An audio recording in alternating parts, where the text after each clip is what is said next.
salaamaaleykum mbokki internautes yi ñu ngi leen di nuyu tey nag ñëw nañu au niveau de Wagu Niayes dans la commune de Biscuiterie nara amal waxtaan bu am solo ak kenn ki nga xamante ne àdduna bi wërngal képp dañu ko ràññee moo xam sur le plan national la wala boog sur le plan international ndax nag ancienne internationale n'est-ce pas de basket la donc ancienne Lion lañ ñoom ñoo ñu njëkkal daanaka indil suñu trophée continental yi waaye itam moom ancienne coureuse de fond la ci wàllu sport. ba tey moom ancienne présidente nationale des femmes de la CNTS la nekkoon également présidente de l'ASC donc João donc comme ni ma ko waxee ñu ngi ci au cœur de Wagu Niayes mbokk yi suñu invité bi mooy Coumba Dikel Diawara salaamaaleykum soxna si. maaleykum salaam mon frère. Sagna yow vraiment mënuma lu dul remercier la. dëgg la ak sa collaborateur Amidou. di remercier aussi fi nga xam ne fa nga jógee di fa liggéeyee. dëgg la. à chaque fois que le besoin. ngeen soxla ma. da ngeen di déplacé wu ñëw vraiment seet si ma. pour que ma mën a waxtaan ak yéen. tout sur le plan sportif sur le plan politique sur le plan syndical. ci lépp lu nga xam ne daal activité la ci réew mi. mënuma lu dul gërëm la di sant la. di sant aussi suma famille. di sant suma. waa tarixa waa Ndiassane di leen nuyu de passage awma ku dul ñoom Cheikh Bou Kounta suma papa suma sëriñ suma wasila dafa jaadu su may def émission à chaque fois dama koy nuyuwaale di ko ñaanal yàlla fi mu tëdd gënal ko fi mu jóge alors kontaan nañu c'est vrai que syndicaliste la également dañu nekk au niveau de Wagu Niayes waaye comme dañu bi ñuy def présentation bi dañoo tàmmali ci wàllu basket xam naa dañuy ñëw ci wàllu sport ndax nag basket sénégalais yow xam nga ci dara basket africain d'une manière générale xam nga ko alors Coumba Dikel Diawara fan yi suñu équipe junior yi ils sont engagés sur les compétitions africaines coupe d'Afrique n'est-ce pas des nations ci wàllu basket junior yi waaye dañoo gis ni bu dee U18 yi ci góor ñi ci macha allah vraiment ñu ngi grignoter quand même ils ont eu des victoires quand même waaye ci wàllu jigéen ñi y a une contre-performance ndax 3 sorties la ñu def 3 défaites ba faf ñu éliminer leen ban lecture nga def ci suñu gaynde yi ndaw yooyu ci wàllu basket. lecture bi ma ci njëkk am mooy li may déplorer mooy le fait de sélectionner des binationaux. ah bon waaw moom laay njëkk a déplorer parce que les U17 U18 U20 normalement Sénégal la war a jóge.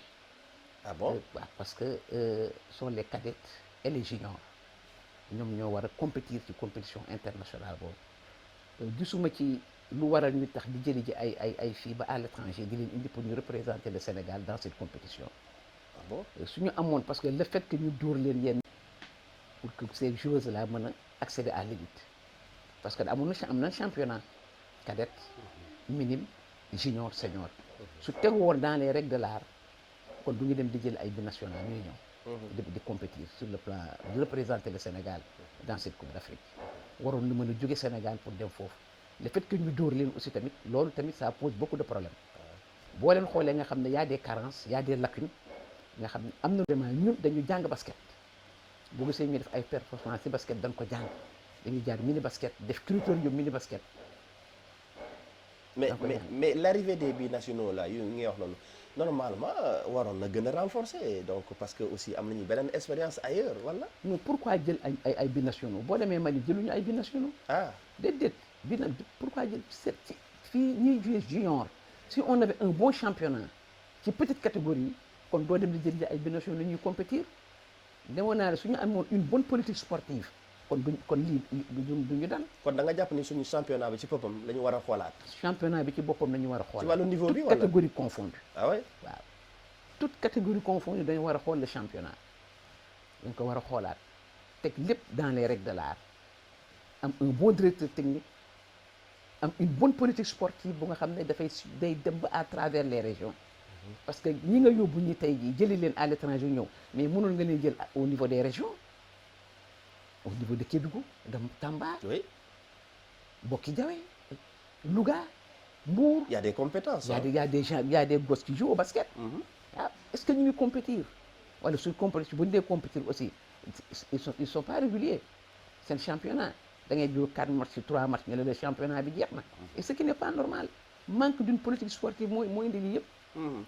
de Senghor à maintenant suñ ko amoon kon kenn waxatu ko am de bonnes infrastructures yoo xam ne xale yi dinañ compétir kon Sénégal kon dem nañ nous sommes des Américains. mais yéen ci seen jamono bi ndax moi je me rappelle moi j'étais tout petit mais quand même yow le président de la République recevoir na la ak sa équipe boobu da ngeen indiwoon vraiment le trophée boobu le basket sénégalais c'est vraiment exemple la woon mais tey depuis 97 ci wàllu góor ñi la ñuy gëj a gagné Coupe d'Afrique ah.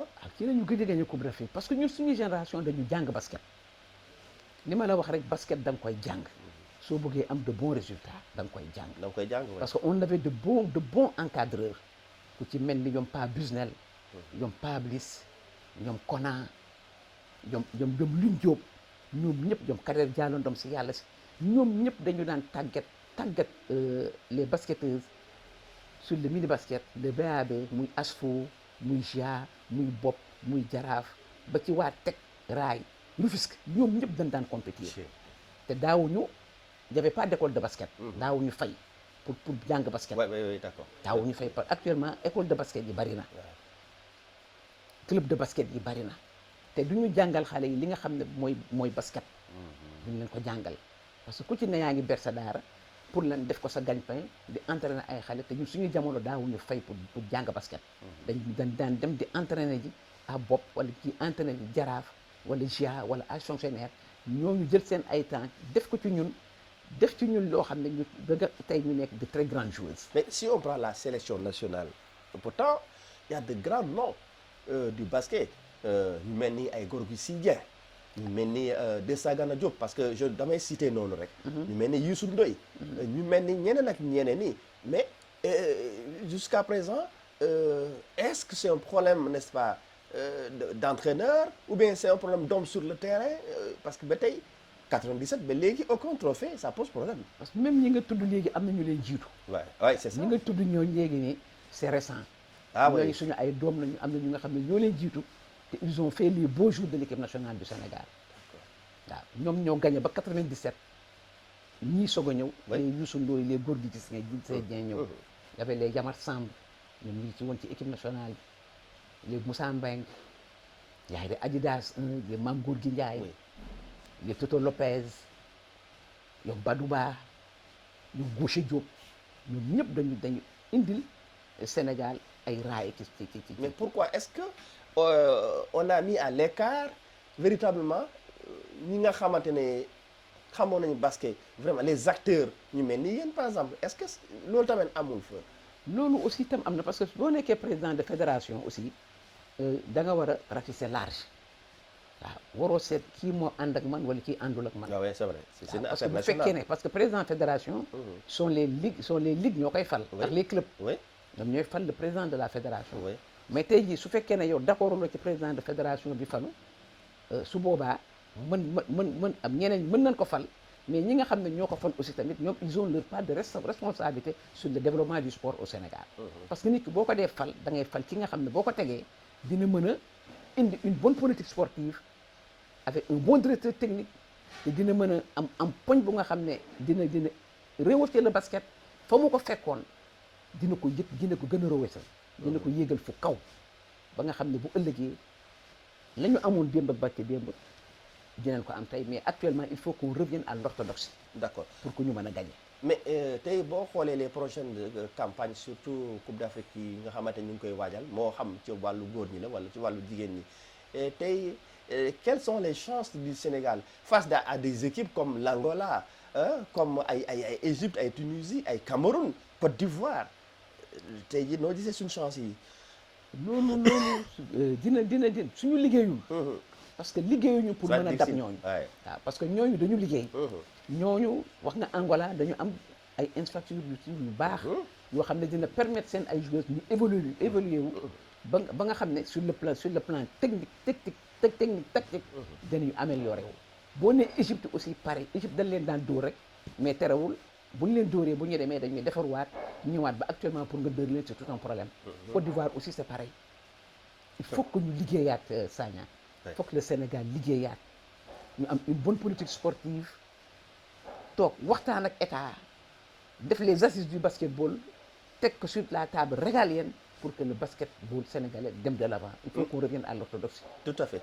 Peut-être pour clore ce chapitre, ban message ñuy lancé d'abord à la fédération, au ministère des Sports, mais aussi aux basketteurs, en tant qu'expérimenté dans le secteur. Bon, en tant qu'ancienne internationale de basket, en tant que femme, li may wax le président de la fédération sénégalaise de basketball, c'est de réunir la famille du basket. Oui, Il faut que mu réunir la famille du basket, xool les manquements yi nga xam ne moo am au sein de cette fédération pour que ñu mën a dem de l'avant. waaw revenir à l'orthodoxie, rectifier les manquements. ñi ci war a bokk ñu boole leen ci.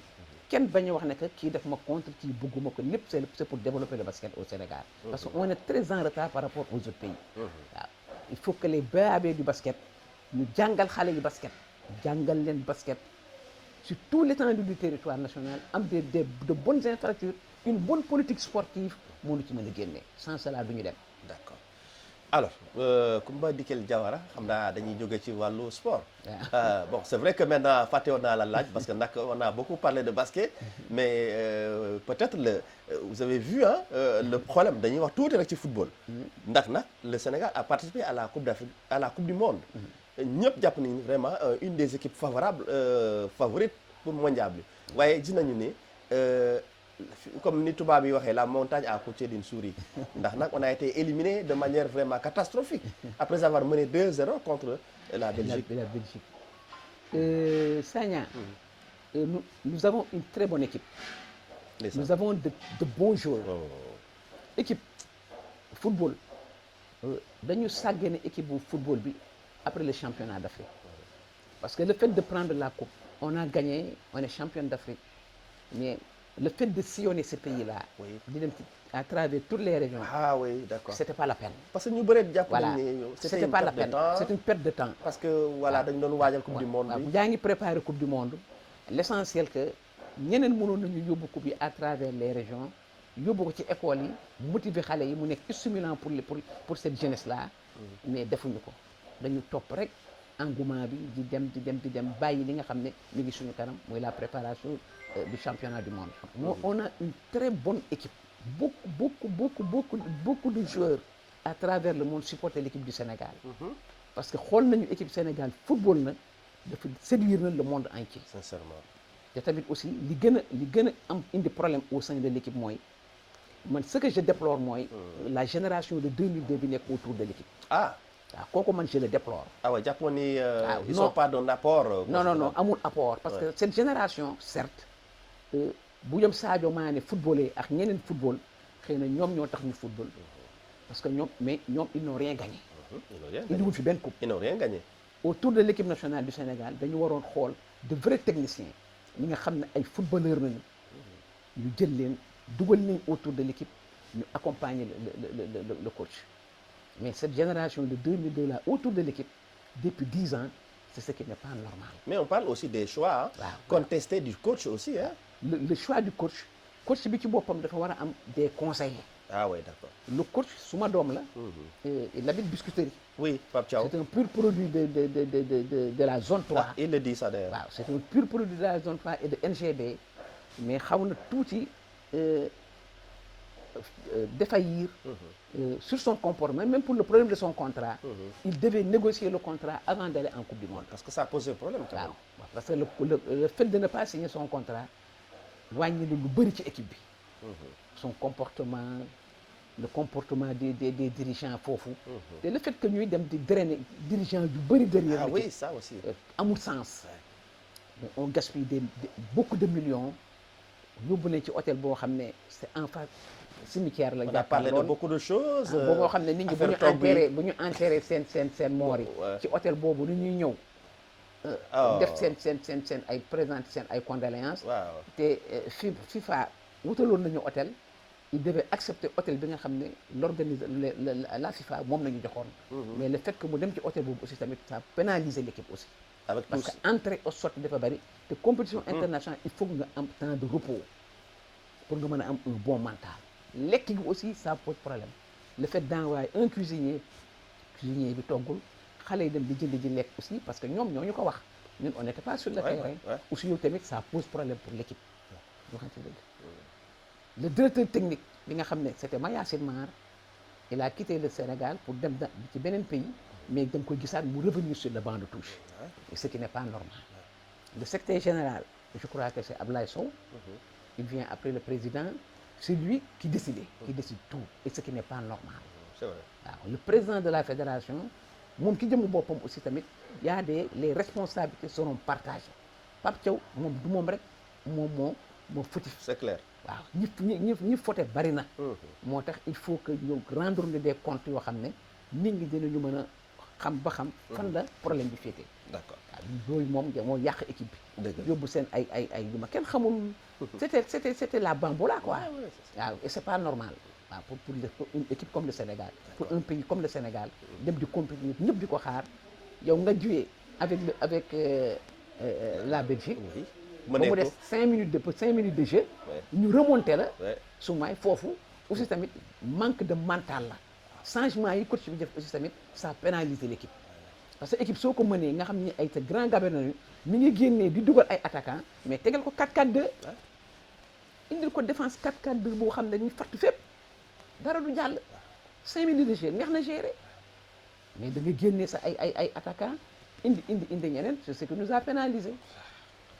loolu tax ñu toog. ah oui ñu bon ça a été vraiment. c'était regrettable waaye parce que c'est une défaite bu nga xam ne ba tey mi ngi suñu pot yi. oui ba tey mënugun ko avaliser. man ba tey mënugun ko avaliser. su ma ko xalaatee mais ça me coupe l'appétit. dafa metti ci xol. c'est vrai dafa metti ci xol parce que xale yi ndaw ñëpp Sénégal parce que bu ñuy football nañu xool le peuple. parce que Sénégalais y a 18 millions d'habitants. Il y a 18 millions de supporters, il y a 18 millions de coachs, il y a 18 millions de joueurs. C'est vrai. Et il y a des gens qui ont pratiqué ce football-là, xam ci lu bëri xam yoonu football dañ ko xam. moo tax dara jaaxalu leen. dañuy bàyyi discipline sportive bi. ñu daal di dem ci beneen fànn. bi nga xamante ne itam yow xam nga foofu ndax nag politique la ñuy ñëw wax. ndax on a de nouveaux dirigeants léegi ça fait maintenant 2 ans. Le régime de Diomaye ak Sonko waaye faf man maay Sonko mooy Diomaye mooy Sonko léegi kenn déggatu ko ndax nag léegi dañuy ne kiraay la les patriotes ñii di wax Pastef ban appréciation la ci man li ma ci njëkk a wax mooy les Sénégalais yi seen bopp cette situation bi nga xam ne Sénégalais yi dañ koy vivre ñun Sénégalais yi ñoo ko teg suñu bopp. ah bon waaw ñun Sénégalais yi ñoo ko teg suñu bopp. ci naka mooy on a un excellent président de la République un visionnaire koo xam ne teg na PSE mi ngi teg Sénégal sur des rails mais ñoom ñu jóge fële le Pastef jóge fële. ma ki nga mooy Macky Sall. waaw mooy Macky Sall le président Macky Sall. c'est un grand visionnaire. il a demandé wul sax un 3e mandat mais vu ce qu'il a fait dans ce pays waroon nañu ko mën a accepter un 3e mandat.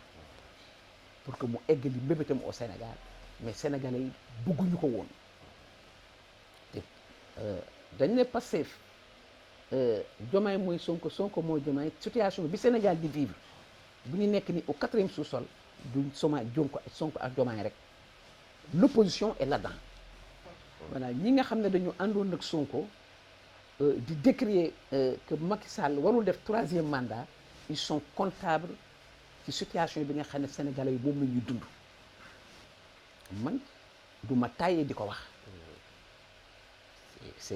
ça m'a fait extrêmement mal y avait Barthélémy y avait Bougane topp tànk y avait Khalifa Sall on était au Parti socialiste en même temps man je suis une aînée du mouvement politique et du mouvement syndical dama ci juddu ci laa juddu suma papa nekk laministe suma yaay nekk senghoriste Madia Diop yar ñu sur le plan syndical à Waaguñaay bi au sein de Biscuiterie ñu nekk xale yor suñu ay pot di tëgg ko ngeen àndal Madia Diop ba ñu màggee gimmi di politique di syndiqué bi Macky Sall Abdou Diouf di indi la participation responsable boobu ñun ñu ngi dans le mouvement syndical à l'époque nekk ay xale nekk au niveau de la synthèse la centrale la plus représentative de ce pays de passage maa ngi nuyu sama secrétaire général Mody Guiro di ko saluer de passage yaa ngi dégg baax lu ma la wax loolu moo tax Sénégal dem terre parce que nit du ñëw indi benn révolution ngeen ànd ci révolution boobu état Sagna boo ci nekkee Amadou faw nga am teraanga mënta ñàkk mais ñëpp ay sàcc nañu c'est parce que inadmissible boo leen demee seen kër y a des milliards là-dedans dugal ci bopp xale yi loo xam ne dugal ci bopp nit ñi loo xam ne dara du ci dëgg teguñu ko ci yoon ba tax ce pays là nekk dans cette situation ñoom ils ont leur part de responsabilité là-dedans. mais ñii ban bilan ngay def ci ñoom lan lañ jot a teg ba gannaaw bi ñu ñëwee fii certes yàgguñu fi. mais liñ fi def mooy dañu nax sénégalais yi ñi leen voteel mooy cette jeunesse les étudiants de l'université ñoo leen voteel ñi nekk dans les entreprises ñoo leen voteel la jeunesse ñoo leen voteel parce que liñ doon wax jeunesse bi ci loolu nañu leen gëmoon defe nañ ni dans 2 mois bu ñëwee mën nañu changer le Sénégal or que ay naxee mbaay la 2 mois mënu ci changer réew état mënul nekk c'est pas possible état kumpa la bala nga koy xam nga dugg ci biir Sagna j'ai fait 18 ans au service des virements de salaire de la BICIS et j'ai travaillé après avoir gagné la Coupe d'Afrique en 81 par l'intermédiaire du président Diouf et de son premier ministre Habib Thiam ne paix à son âme ma dem BICIS au service des virements de salaire maa ko daan defar salaire au Sénégal yëpp maa ko doon defar di defar rapprochement banque centrale yi di defar la caisse noire du président de la République rapprochement banque centrale di ko yóbbu banque centrale di def la compensation bu ñuy alimenter la caisse le compte de la présidence de la République et je suis tenu par le secret professionnel. c'est vrai ñu waxante dëgg li enseignants yi daan fayoo ko à cette époque ndax léegi c'est diamétralement opposé man mës naa saisir salaire u retraité ba pare toog di jooy sama collègue yi dama lan ngay jooy ma ne kii naka la mën a subvenir à ses besoins ci pension bu day nii kon on a un président bu nga xam ne dafa tegoon Sénégal ci yoon li ma gën a metti aussi tamit ci Sénégal mooy les enseignants ñi ñu def Macky Sall seen salaire yi mu leen def man je suis témoin oculaire ci salaire u sénégalais yi même Pierre Crémier maa ko daan defar salaire am le directeur de Sococim Claude Mimran maa daan defar salaire am di ko yóbbu bis CBA wu alimenté comptam maa ko daan defar parce que Pierre Crémier Edouard Tapsoba bu ASECNA personnel navigant bu Air Afrique sol ak navigant yëpp maa daan defar seen salaire li fi Macky Sall def benn président de la République defe ko Abdou Diouf sama idole la tout ce que j'ai eu c'est grâce à Diouf teraanga bu ma am Diouf moo ma ko jox mais Macky Sall c'est le meilleur Abdoulaye Wade def na ubbi na yoon bi suñu maam mais Macky Sall c'est le meilleur président que le Sénégal n'a jamais eu soo ko waxee nag nit ñi am fu ñu la féetale mais dama dund expérience boobu vivre ko nekk ci xam li mu defal Sénégal di dem ci yenn dëkk yi di gis yenn dëkk yi ak di xool lan la bëggaloon Sénégal pour Sénégal développer par rapport ak Côte d'Ivoire ñu ngi defar seen métro ñu ngi koy defar Sénégal amu ko on est en retard ñu ne dette cachée fu mu am Sagna soo yoree caisse soo amee déficit de caisse faw mu feeñ déficit j'ai manipulé des milliards déficit de caisse boo ko amee tey ci ngoon gi nii boo arrêté sa caisse faw nga am déficit de caisse te déficit de caisse da ngay remonter écriture yi pour mën a trouver opération pour mën a trouver déficit bi fan la situé wu kon pour le ministère des finances il était habilité à savoir et la banque centrale aussi ndax dette cachée am na wala dette cachée amul mais dëkk soo ko bëggee mu développé wu foog nga leb pour defar ko Sagna man mi doon liggéey pour ma defaraat suñu kër wala ma defaraat sama kër faw ma leb banque pour defaraat sama kër ba pare di ko fay c'est comme ça la vie mais dëkk mënoo ko yor te leboo pour defar ko c'est pas possible c'est inadmissible mais ñii nag aujourd'hui est-ce que quelque part Sénégal mérité na situation bi nga xamante ñu ngi koy gis parce que wax nga ko métti na fépp mais tey boo xoolee Diomaye samp na parti yom bu bees Ousmane Sonko itam mu ngi ci campagne de vente de campagne de vente de carte de membre kii président de la République la quel président de l'Assemblée nationale la parce que xam nga dañu dem ba ci biir Sénégal mérité na la situation yu mel non mérité wuñu situation bu mel nii parce que ñaari nit bu ñuy yor état c'est pas possible y a le président de la République bi nga xam ne il est là ki nga xam ne renseignement yëpp moom moo ko yor renseignement yëpp moom moo ko am moom la ñuy renseigner au temps T parce que dem na ba ci biir xam ne li mu yor du lu ndaw du ay caaxaan du Diomaye mooy Sonko mooy Diomaye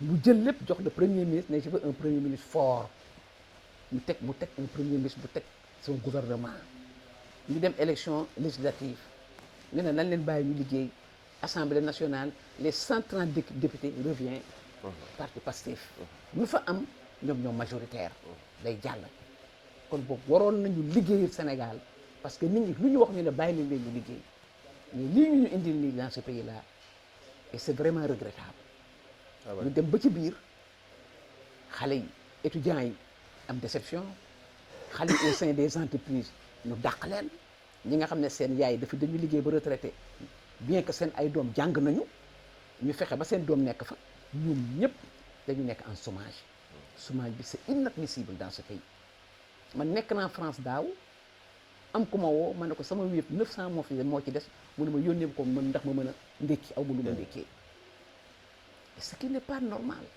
dans ce pays les gens souffrent nit ñi lekkuñu naanuñu tabaski bi nit ñi dañ doon dem di peese yàpp di ko lakk bi ma juddoo Sénégal léegi mosu fi am wala koñ ñi dajale ko boo demee banlieue ñu jënd ay xar boole ko concession par concession di ko lakk pour lekk ko parce que amuñu des moyens pour jënd xar li ñu dund Korité dund ko tabaski dund ko tam xarit man bi ma juddoo Sénégal ba léegi mosu fi am te yenn yi àq la parce que nit ki du la jàppale yaakaar ci yow nga ëbbatiku décevoir ko diw sàcc la teraanga ri état boo ci nekkee faw nga am teraanga c'est inadmissible faw nga mënoo nekk un directeur de société tu perçois 6 millions par mois avec les avantages qu'il y a logement de fonction doo fay courant doo fay ndox voiture de fonction am sa indemnité kilométrique plus say mission de voyage te donc dans de bonnes conditions mënul nekk foog sa confort changé foog nga defar sa kër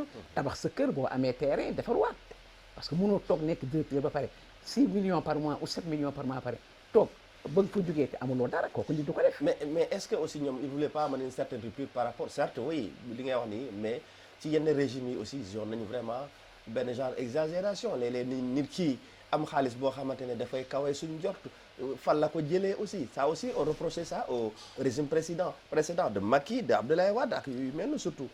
Sagna li ma la wax état boo ci nekkee faw nga am teraanga man mii doon liggéey nekk en simple cadre fa ma doon liggéey dama daan am sama 13e mois dama daan am sama ay prime dama daan fexe wut sama kër am kër en tant que jigéen mettre mes gosses dans de bonnes conditions ñuy jàng. mais est-ce que ma dem pré banque lépp pré banque ñu lebal ma pare ma jël sama doom yóbbu Europe mu jàngi yooyu yëpp ni da koy def. mais est-ce que aussi dañ daan tenir compte aussi du bas peuple parce que aussi li nga wax ni c'est important mais aussi ñi nga xamante ne ils sont par exemple dans les zones reculées nga xamante ne lekk dafa leen xaw a jafe léeg-léeg ñu nga dëgg kii nekk dans un gouvernement balaa muy dugg ci gouvernement bi amul woon dara waaye nag itam nekk ci gouvernement bi am ci ay milliards yi tamit loolu tamit est-ce que loolu. mais xam nga nekk ci gouvernement am ay milliards parce que xam nga nit. adduna boo ci nekkee état foog mu am ay milliardaires. c'est normal. c'est normal que un pays am ay milliardaires. milliardaires yooyu nag ñoom ñooy jàppale état bi. pour que ñu créer des emplois pour que xale yi mën a liggéey nit ñi mën a liggéey. c'est vrai mais sans cela du ñu dem mais parce que nit ki tamit mënoo nekk di jàng ba am sa ay lijaasa j'habite à Fongolimbi. nekk naa doon jàng am sama bac ñëw sa dem ENA nekk inspecteur des impôts et domaines. soit ma nekk ci politique bi xëy suba bi dugal ma ci politique bi mais teraanga bu la dabee dab na la. mais c'est ça mais bul nekk sàcc la. waaw mais Macky Sall. du ko am xaalis rek ñu foog mu sàcc la ñu waxante dëgg. ñoom ñi ci nekk tey jii ñëpp jóge wuñu Dakar fu ñu jógee Diomaye fan la jógee. waaw fu dëkkam saxati encore Njagañaaw Sonko fan la jógee. Casamance am na ñeneen ñu nga xam ne ñu ngi jóge ay Sédhiou ah Ousmane Tanor Dieng paix à son âme fan la jógee. ñu ngi ñeen bu daan jàngi peut-être ay étant jeune peut-être danaan dox ay kilomètres et des kilomètres ñu waxante dëgg keneen noonu ba ñëw nag nekk liggéey nekk dans l'administration jàng yàlla baaxee leen ñu dugg dans l'état du Sénégal di liggéey. mais seen jàng seen compétence moo leen fa yóbbu. d'accord fawuñu am na ñu nga xam ne ils ont passé tout le temps il faut ba nit ki tedd am teraanga nga ne ci fan la ko jëlee te fekk ba mu nekkee ndaw il était sérieux yow ba nga nekkee ndaw sérieux wuloon da nga daan dem ci boîte de nuit yi def lu la neex jamono jooju nit ñi xam nañ ko dund nañ ko xam nañ ko fi ni ñu juddoo yaroo fi màggee fi à Dakar lu bari xew na suñu kanam Pape jaar na suñu kanam ñëpp duñu ay sàcc ñëpp duñu ay baadoo la mais teraanga day dab nit ku ne ci état faw nga am teraanga mënoo ko ñàkk bañ a am qu'on se dise la vérité. D'accord da nga jàpp daal nii daal il y a beaucoup de choses à faire. Il y a beaucoup de choses à faire dans ce pays. Diomaye Sonko kii teg na partem ci raay Diomaye Sonko mi ngi Pastef il est en train de vendre ses cartes et c'est lui le président de l'Assemblée nationale à l'heure où nous sommes. ñu xam ci dëgg parce que on n'attendait pas ça ci ñoom ñaar parce que ñi leen fal dañu yaakaaroon ne bu ñu jël réew mi dina am naataange Sénégal mais on est allé au 7e sous-sol et c'est pas normal kii créé parti am Diomaye te un président da nga war a am parti da nga war a am parti pour mën a sa liggéey pour mën a liggéey teg sa ay nit yoo xam ne au moins dina la mën a jàppale te am na ci bëri ñu nga xam ne aussi tamit dañ leen di da ngay nekk président de la République am poste bu baax dëkk ci gox dëkk ci quartier te da nga dëkk doo leen jàppale. J'attire l'attention du président de la République Diomaye il est jeune je crois il est né en 74 je crois parce que année ñoom année yu ñu juddoo ci année beekoor la woon fii Sénégal je me souviens très bien année yooyu ceeb dafa nekkoon Sénégal dafa nekkoon beekoor. da ngay delluwaat ci si amuñu woon maire dañu amoon ay problème sax pour am ceeb bu baax. xam nga nu daan tànnee ceeb bi. pilo vert pour di dindi dugubu picc yi. ah oui oui c'est vrai. ñoom seen année de naissance. yàgg na boobu. boobu yàgg na. loolu yàgg na Sagna kon bu yàlla defee bu indi leen ci réew mi dañu war a jàpp réew mi sont des jeunes comme Macron kon boog dañu war a defar Sénégal njëkkati Sénégal mais les gens ne s'attendaient pas ci ñoom lii ñu def nii man xaaruma ko woon ci ñoom bien que j'étais pas avec eux waaw man socialiste la waaw man je me plie sur la décision de mon parti sama secrétaire général Ousmane Tanor paix à son âme li mu ma sant moom laa def ànd ak le Benno Bokk Yaakaar. D'accord. C'est ce qui m'a mis en rapport avec le président de la République Macky Sall. waaw loolu moo ma boole woon booleeg Macky Sall. mais yow sa parti moom foog nga mais il n'a qu'à faire attention. Oui. Parce que actuellement ñëpp dem nañ kii raay la. waaw kii raay c'est un parti républicain. oui un parti républicain nag quand on est républicain am na lu bëri lu nga xam ne war na ko defaraat. d'accord te il doit être très prudent. parce que ci nekkoon ci Macky Sall moo ñëw ci ñoom. te les gens ont trahi Macky. entre nous il y a beaucoup de gens l'ont trahi. te ñi trahir Macky yëpp ñu ngi encore ci Diomaye il n'a qu'à faire attention. il n'a qu'à destiner de son parti xool bu baax ñu muy àndal parce que le Sénégalais est faux liñ lay wax ak li am ça fait deux. c'est vrai man dama dund ci politique dama ci yaru dund ci màgg ci nekk une année du mouvement politique et du mouvement syndical dama xam lu bëri ca jamonoy parti socialiste ba fi Abdou Diouf di dem bàyyi fi Ousmane Tanor Dieng ña àndoon ak Ousmane Tanor Dieng les Souti Touré les Abdoulaye Diop Matar les Robert Sagna les Djiboka ñoom ñëpp dañu dem bàyyi Ousmane Tanor seul au parti socialiste avec Aminata Mbengue Ndiaye ñu gérer le parti. c'est vrai que ce parti là fan yi ba un mot très rapidement parce que am na benn ponk bu ñu dese mais c'est vrai que c'est dommage aussi que boo déggee bruit buy tourner autour du parti socialiste un grand parti comme ça division comme am na sax parce que nag ñu bëri naan Aminata Mbengue Ndiaye na dem ñoom Serigne Mbaye Thiam ak ñoom Ndoye ñoon est-ce que le parti socialiste waaw parce que c'est parce que tamit parti boo ci nekkee aussi ta Aminata Mbengue suma tata la j'ai joué avec ses nièces Aya et Dieyna même moom elle a joué au basket. oui c'est ça danaan jóge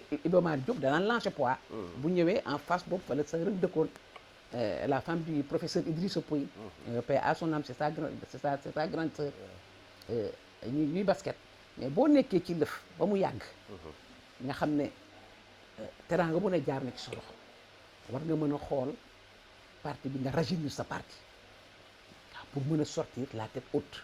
mais moom ci tànk boobu la nekkoon est-ce que ñële aussi yàkkamti parce que tànk boobu la nekkoon mais gars yi ils sont trop pressés. voilà c'est ça parce que dañu yàkkamti mais yàkkamti yàqule.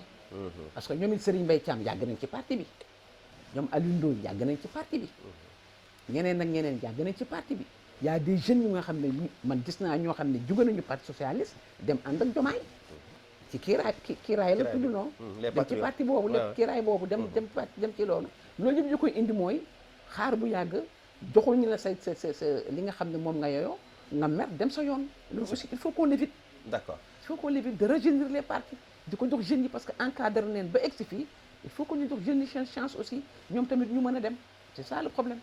Coumba Dikel Diawara dañuy aborder dernier point interview bi yaa ngi au niveau de Ouagou Niayes commune de Biscuiterie yi alors tey ñëpp ràññee nañ la ci parce que nag nekkoon nga fi donc ancien président ancien présidente de l'ASC Joal aujourd'hui seen gox bi bëgg naa nga ñëw ci tuuti rek comment va su ma la doon laaj en tubaab comment va justement l'ASC Joal ak Ouagou Niayes d'une manière générale. Ouagou Niayes d'une manière générale. waaw ak Biscuiterie d'une manière générale. waaw Biscuiterie surtout parce que commune bi la. la commune Ouagou Niayes dafa nekk ci commune Biscuiterie bi nga xam ne Fadulu Issa Niass.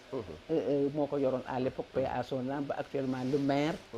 Mouhamed Djibi Wade yor ko. waaw suma frère suma xarit.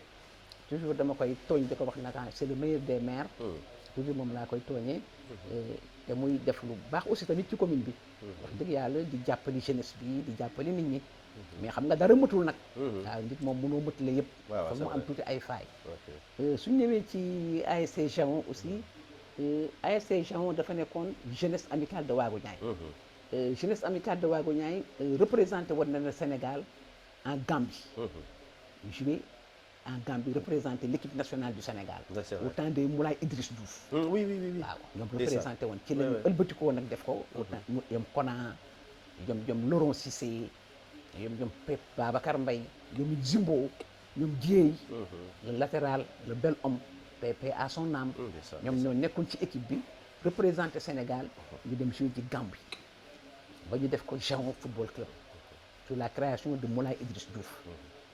Jaon nekk fii on a gagné pas mal de coupes les Victor Diagne fii nañu soqee ko. Victor Diagne oui. Victor Diagne même Pape Malick Diop. Jaon la soqee ko. oui. Omar Diallo. le meilleur des gardiens Jaon la soqee ko. joueur yu bëri aussi nekk équipe nationale Jaon la ñu soqee ko kon boog defe naa ne Jaon du équipe bu ndaw.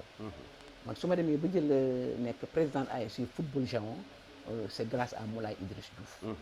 vraiment ma nekk la première femme présidente d'ASC football du Sénégal mu ne ko nag avec des mains de maître yor équipe bi teg ko nag sur des rails suma premier match contre moom sa réew la 1-0 laa leen dóor. te équipe soo ko yoree parce que man li ma gëm mooy équipe boo ko yor da nga koy samp. parce que xam nga nawetaan dafa doy waar te fii zone 3 la dama samp équipe bi ñu ne ma sa premier match ki ngay dajal premier match moom ngay dajal match d'ouverture moom ngay demal final. waaw ma jàppale xale yi couvrir doomu jàmbur yi jàppale leen parce que xam nga nawetaan rek. boo waxee kii di nawetaan di mystique on se dit la vérité. ah mais oui c'est mystique. kii di nawetaan di mystique. oui bien sûr. jàppale doomu jàmbur yi sur le plan mystique blindé leen ba nga xam ne dara du leen.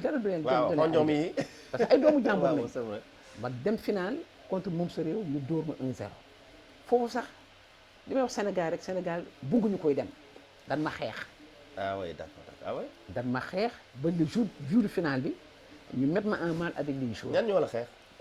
c'est sama secrétaire général ASC. mettre ma en mal avec les joueurs avec tout ce que j'ai fait pour l'équipe ñu gagné ma en finale mais après ils se sont rendu compte que dañ def erreur. waaw nekk naa aussi tam la présidente de la section basket. de Jaon toujours grâce à Moulay Idriss Jaon bu amee tey terrain basket. ba ñuy compétir basket c'est grâce à moi. ma def sama ay preuves ci équipe bi mais li ñu wax ci sénégalais rek da ngay def dara ñu ñëw nangu ko ci sa loxo xeex la pousse la teg ko fa de lu ñu dem. mais tey lan mooy sa taxawaay ba tey rek justement ci parce que yaa ngi fii ci gox bi macha allah tey lan mooy sa taxawaay ak noo gisee doxalinu vraiment ay saison bi. waaw ay saison parce que wax nga effectivement li mu meloon mais tey présentement ak lan mooy sa taxawaay. waaw su ma taxawaay de toute façon man taxawaay bi ma amoon démb ak barki démb rek laa taxawee. mais xam nga soo nekkee quelqu'un bu nga xam ne tu as fait tes preuves. dans le milieu du sport buñ la tegee de côté da ngay xam ne que dañ la teg de côté. kon da nga jàpp ne dañ la teg de côté. da ngay seetaan parce que j'ai une présidente qui est là c'est ma sœur. yaa ngi dégg baax lu ma la wax. mais la ca war sama diggante ak moom mu def ko defu ko. waaw man le fait je ne peux pas être président de cette ASC. Oui. mais moom elle n'a qu'à être président de l'ASC Jaon. ñun ñu nekk ci ginnaawam jàppale ko équipe bi dem de l'avant. Même le bureau de l'ASC Jaon, on ne connaît même pas la composition du bureau de l'ASC Jaon. Ouais. Et ce qui n'est pas du tout normal. Je l'ai même dit au président de l'ASC maire. C'est inadmissible. boobaa ñu mën a jàppale équipe bi wut des moyens def ko ci équipe pour équipe jëm de l'avant. J'ai toujours soutenu l'équipe de basket. J'ai toujours soutenu l'équipe de basket et l'équipe de football. di jënd ay dàll di jënd ay maillot di faj xale yi di jël suma carnet épinglé mu doom di faj ay joueurs. Je l'ai fait ici au niveau de l'ASC Jaon. Que ce soit football et comme basket. aw ma sax wax droit di wax loolu. mais je le faisais pour le bon de l'équipe. pour équipe bi nekk dans de bonnes conditions. di jël suma xaalis di ko ci def. di jàppale équipe bi mais suñu demee ba nga xam ne tamit sentir nañu que naka yow amatuloo utilité dans l'équipe mais da ngay retiré wu ndax man defe naa li ma def si sport néew ma ni dina ko def de mais dina jafe. dina jafe est-ce que loolu du amener benn préjudice ci ASC bi parce que. mais bien sûr. day amee préjudice ci ASC bi kañ. day am pour porter préjudice ci ASC bi. parce que léegi xale dañuy am ay problèmes. des fois ils ont des problèmes des fois on me sollicite. je le fais gratuitement comme ça. ah oui. jàppale leen. même le coach de basket de Jaon c'est mon fils c'est mon neveu.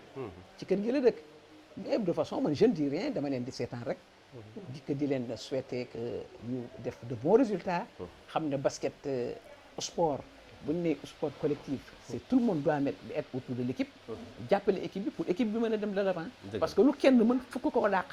c'est vrai. te dama nekk ci commune bi nekk une personne très sociale. di def ay œuvres sociales. c'est vrai. di ko def ba élèves yi di ma jàng dans les livres de lecture. sur tout l'étendue du territoire national.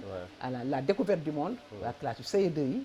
à la page 58 maa ngi ci. ndeysaan. sama œuvre de bienfaisance di jàppale école biscuiterie les 8 écoles yi nga xam ne moo composé biscuiterie à chaque fois dama fa daan def ay œuvres sociales di dimbali élèves yi fermeture des classes récompense su xale yi et tout ça di leen jox nekk président AP ñaari écoles yi Amadou Sakho A et B di jàppale école bi di fa def daal sama alal.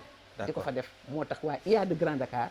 xool li nga xam ne maa ngi koy liggéey au sein de cette commune ñu jël ma dugal ma ci seen livre découverte du monde. c'est man Bokandé Diabou Seck la Saint-Louisienne.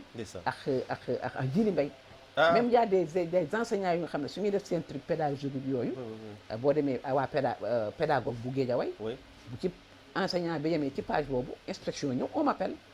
dem les élèves me posent des questions laaj ma nan laa def ba mën basket nan laa def ba nekk une personne sociale ma leen di expliquer. yooyu aussi c'est quelque chose bu nga xam ne bon ça me va droit au cœur. d'accord pour wax ne bon dans ce pays je ne suis pas n'importe qui. ça c'est vrai. di sant aussi suma yaay mi nga xam ne yal na ko yàlla yërëm xare ko àjjana. suma papa. amiin lépp lu ma am c'est grâce à elle parce que ci ay tànkam laa jaar elle a été présidente nationale des femmes des collectivités locales. politicienne.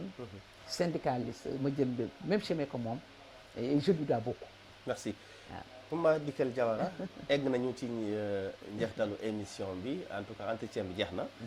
peut-être kaddu gu mujj bi ci biir émission bi. waaw kaddu gu mujj gi ci émission bi li may wax mooy bon j'attire l'attention de l'État du Sénégal. Au niveau du basket. même au niveau de toute discipline confondue. Parce que il faut arrêter les écoles de formation et les écoles de football. Parce que nous avons des internationaux qui sont là mën football mën basket te actuellement defuñu dara. ñu ngi toog seen kër yi toog amuñu dara. du salaire du pension pour ñu faju sax problème la. nan leen jël yóbbu leen dans les écoles le sport à l'école. au moins état bi dina rémunérer. état di rémunérer ces anciens sportifs là. pour que ñu mën a di tàggat xale yi. di jàppale xale yi. ci basket ci football ci judo ci karaté. parce que xale dina bëgg football wala mu bëgg basket ses parents ne disposent pas de moyens pour fayal ko mu dem defi discipline bi mu bëgg. te loolu mën na bloquer xale bi te xale bi boo xoolee xale bi mënoon na am avenir pour indil sa dëkkam dara. tout à fait. wala dans sa vie mu indil ay parents am dara. État du Sénégal réfléchir sur ça une bonne politique sportive dans ce pays. C'est ce qui nous manque. Il faut que état bi jël ko à bras le corps muy football muy basket toute discipline confondue. Je pense pour que au moins ñu mën a def de très bons résultats à travers le monde mën a raw yenn dëkk yi lu ñu tardé rek c'est la politique sportive moo tardé Sénégal. Je pense que madame le ministre Clotilde Ciré Coly mu ngi lay dégg ak le président Bassirou Diomaye Faye. waaw bon di féliciter le nouveau la nouvelle ministre, le nouveau ministre Oui. des Sports. Bon, à ses côtés, il y a Léopold Senghor qui est à ses côtés, le frère de Augustin Senghor. Peut-être dina ko aiguiller, dina ko teg ci yoon. ba nga xam ne dina di def de très bons résultats dans son département qui est le ministre des Sports. Merci beaucoup. Chance boobu laa koy souhaiter. jërëjëf merci. di le remercier aussi.